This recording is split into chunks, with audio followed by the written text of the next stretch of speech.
नमस्कार दोस्तों, रणबीर कपूर की रामायण फिल्म की शूटिंग शुरू हो चुकी है और इस फिल्म को 2026 में रामनवमी के आसपास रिलीज करने के प्लान है। इस फिल्म को नीतीश तिवारी बना रहे हैं। नीतीश तिवारी वैसे तो सीनियर फिल्म मेकर है, दंगल जैसी फिल्में बनाई हैं, लेकिन इधर उनके 2-3 ऐसे इंटरव्यूज सामने आए हैं जिन्हें देखकर ये आशंका पैदा हो रही है कि कहीं वो भी अपनी रामायण में सेक्युलरिज्म और वोकिज्म का तड़का तो नहीं लगा रहे। इसी के चक्कर में आदि पुरुष का क्या हाल हुआ था ये तो हम सभी ने देखा। आज के वीडियो में मैं आपको रामायण को लेकर 2 बहुत बड़े अपडेट दूंगी, एक तो श्री राम को लेकर और एक रावण को लेकर। तो चलिए पहले बात करते हैं श्री राम की। रणबीर कपूर रामायण फिल्म में प्रभु राम का रोल कर रहे हैं, ये बात तो सभी को पता है। अब लेटेस्ट खबर ये है कि इस फिल्म में रणबीर सिर्फ राम जी का ही नहीं बल्कि परशुराम का रोल भी करेंगे। अब आप सोच रहे होंगे कि रामायण में परशुराम जी का क्या रोल है, तो आपको पता ही होगा कि सीता जी के स्वयंवर के समय जब भगवान राम शिव जी का धनुष तोड़ते हैं तो परशुराम बहुत गुस्सा होते हैं। वो राजा जनक के दरबार में आते हैं जहां उनके और लक्ष्मण जी के बीच काफ़ी वाद विवाद होता है। परशुराम का रोल भी रणबीर कपूर को देने से आप में से कई लोग हैरान हो रहे होंगे, लेकिन इसके पीछे जो लॉजिक दिया गया है वो एकदम सही है। फिल्म मेकर्स का कहना है कि क्योंकि भगवान राम और परशुराम दोनों ही विष्णु जी के अवतार हैं, इसलिए दोनों ही रोल रणबीर को करवाया जाएगा। आपको तो पता ही होगा कि भगवान विष्णु के 10 अवतार हैं और उनमें से एक अवतार प्रभु राम और एक परशुराम का भी है। ऐसे में रामायण फिल्म में रणबीर कपूर श्री राम और परशुराम दोनों का ही रोल करेंगे। ये तो बात हुई प्रभु राम और परशुराम की। फिल्म की टीम का ये लॉजिक तो सही है कि भगवान राम और परशुराम दोनों ही विष्णु जी के अवतार हैं, तो दोनों का ही रोल रणबीर कपूर को करना चाहिए। भगवान राम के रोल में तो रणबीर कपूर अच्छे लग ही रहे हैं, अब देखना ये होगा कि परशुराम के रोल में वो कैसे लगते हैं। तो चलिए, प्रभु राम को लेकर अपडेट के बारे में बात तो हो गई, अब मैं आपको देती हूँ रावण को लेकर अपडेट। जिन लोगों का पता ना हो उन्हें बता दूं कि रामायण फिल्म में रावण का रोल यश कर रहे हैं KGF वाले रॉकी भाई। जाहिर सी बात है, जब रॉकी भाई रावण का रोल करेंगे तो प्रोड्यूसर के तौर पर अपनी चलाएंगे भी। तो अब इसमें खबर ये आ रही है कि रावण को कहीं हीरो बनाने की कोशिश ना की जाए।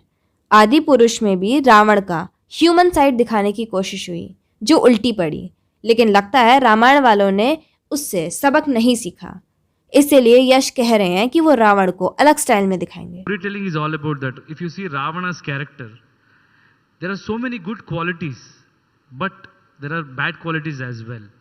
So the blend is beauty.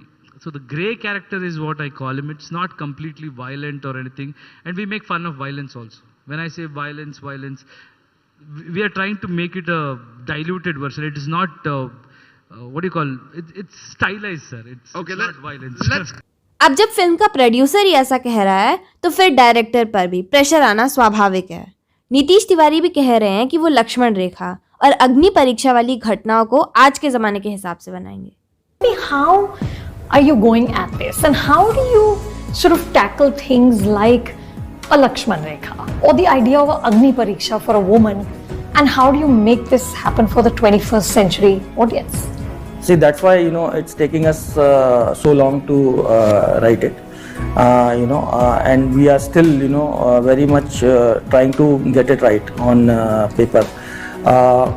We are very well aware that there are a lot of sensibilities which are involved in us कि ये कर सकते हो आप, ये कर सकते हो आप, ये मत करिएगा, ये बिल्कुल मत करिएगा, so we are also very well aware, we respect sentiment. पता नहीं बॉलीवुड वाले रामायण का जबरदस्ती मॉडर्नाइजेशन क्यों करना चाहते हैं। अरे भाई, रामायण जैसी लिखी है वैसी बना दो, सबको पसंद आएगी, इतना कंफ्यूज क्यों है।